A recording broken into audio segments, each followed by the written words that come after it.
Chapter 13. "I hope, my dear," said Mr. Bennet to his wife as they were at breakfast the next morning, "that you have ordered a good dinner today, because I have reason to expect an addition to our family party." "Who do you mean, my dear?" "I know of nobody that is coming, I am sure, unless Charlotte Lucas should happen to call in, and I hope my dinners are good enough for her. I do not believe she often sees such at home. The person of whom I speak is a gentleman and a stranger."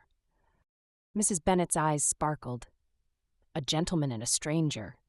It is Mr. Bingley, I am sure. Why, Jane, you never dropped a word of this, you sly thing. Well, I am sure I shall be extremely glad to see Mr. Bingley. But, good Lord, how unlucky! There is not a bit of fish to be got today. Lydia, my love, ring the bell. I must speak to Hill this moment."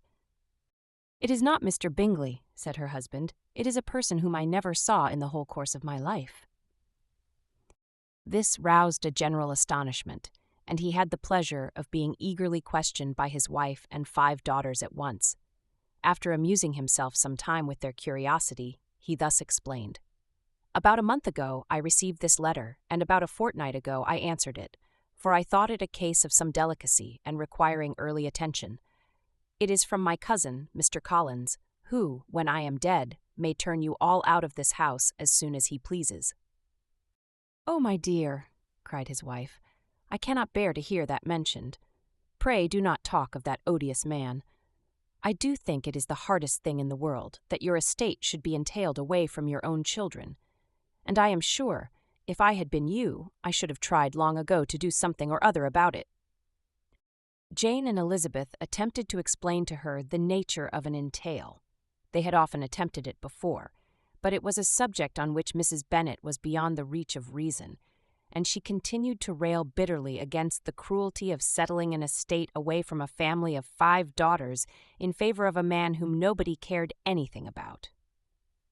"It certainly is a most iniquitous affair," said Mr. Bennet, "and nothing can clear Mr. Collins from the guilt of inheriting Longbourn. But if you will listen to his letter, you may perhaps be a little softened by his manner of expressing himself." "No, that I am sure I shall not, and I think it was very impertinent of him to write to you at all, and very hypocritical. I hate such false friends. Why could not he keep on quarrelling with you, as his father did before him? Why, indeed, he does seem to have had some filial scruples on that head, as you will hear. Write, Hunsford, near Westerham, Kent, 15th October. Dear Sir, the disagreement subsisting between yourself and my late honoured father always gave me much uneasiness, and since I have had the misfortune to lose him, I have frequently wished to heal the left breach, but for some time I was kept back by my own doubts, fearing lest it might seem disrespectful to his memory for me to be on good terms with anyone with whom it had always pleased him to be at variance. There, Mrs. Bennet, my mind, however, is now made up on the subject.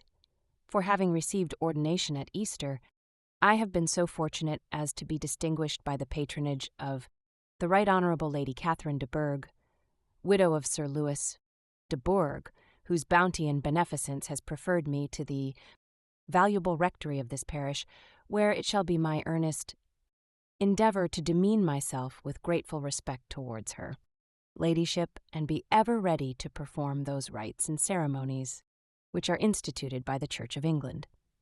As a clergyman, moreover, I feel it my duty to promote and establish the blessing of peace in all families within the reach of my influence.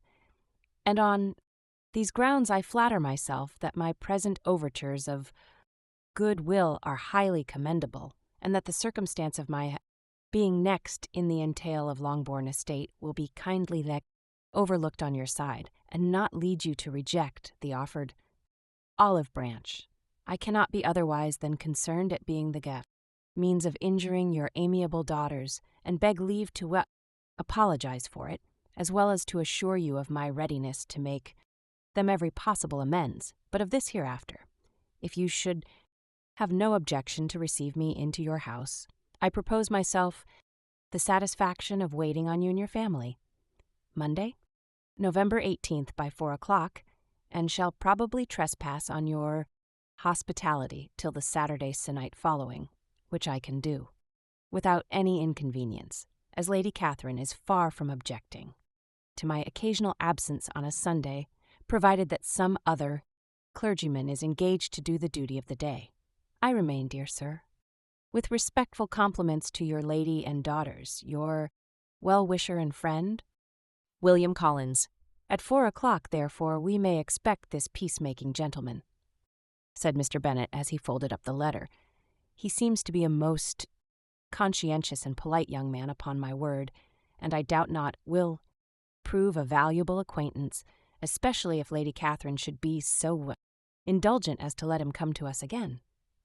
There is some sense in what he says about the girls, however, and if he is disposed to make them any amends, I shall not be the person to discourage him. Though it is difficult, said Jane, to guess in what way he can mean to make us the atonement he thinks our due. The wish is certainly to his credit. Elizabeth was chiefly struck with his extraordinary deference for Lady Catherine and his kind intention of christening, marrying, and burying his parishioners whenever it were required. He must be an oddity, I think, said she. I cannot make him out. There is something very pompous in his style, and what can he mean by apologizing for being next in the entail?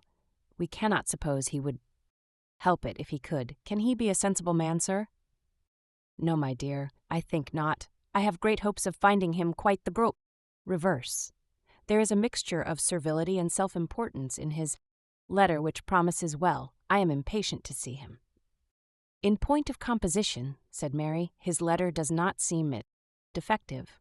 The idea of the olive branch perhaps is not wholly new, yet I think it is well expressed. To Catherine and Lydia, neither the letter nor its writer were in any degree interesting. It was next to impossible that their cousin should come in a scarlet coat, and it was now some weeks since they had received pleasure from the society of a man in any other color. As for their mother, Mr. Collins's letter had done away much of her ill will, and she was preparing to see him with a degree of composure which astonished her husband and daughters. Mr. Collins was punctual to his time, and was received with great politeness by the whole family. Mr. Bennet indeed said little, but the ladies were ready enough to talk, and Mr. Collins seemed neither in need of encouragement nor inclined to be silent himself. He was a tall, heavy-looking young man of 25. His air was grave and stately, and his manners were very formal.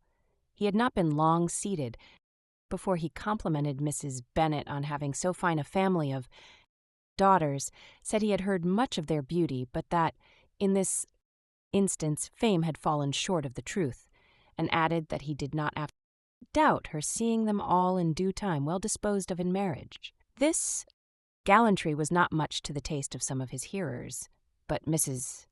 Bennet, who quarrelled with no compliments, answered most readily, "You are very kind, sir, I am sure, and I wish with all my heart it may prove so, for else they will be destitute enough. Things are settled so oddly. You allude, perhaps, to the entail of this estate."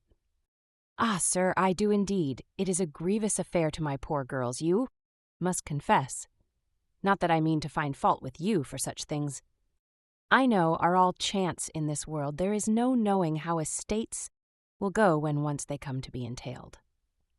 I am very sensible, madam, of the hardship to my fair cousins, and could say much on the subject, but that I am cautious of appearing forward and precipitate. But I can assure the young ladies that I come prepared to admire them. At present I will not say more, but perhaps, when we are better acquainted—" He was interrupted by a summons to dinner, and the girls smiled on each other. They were not the only objects of Mr. Collins's admiration. The hall, the dining-room, and all its furniture were examined and praised, and his commendation of everything would have touched Mrs. Bennet's heart, but for the mortifying supposition of his viewing it all as his own future property. The dinner, too, in its turn, was highly admired, and he begged to know to which of his fair cousins the excellence of its cookery was owing. But here he was set right by Mrs. Bennet, who assured him with some asperity that they were very well able to keep a good cook, and that her daughters had nothing to do in the kitchen. He begged pardon for having displeased her. In a softened tone, she declared herself not at all offended, but he continued to apologize for about a quarter of an hour.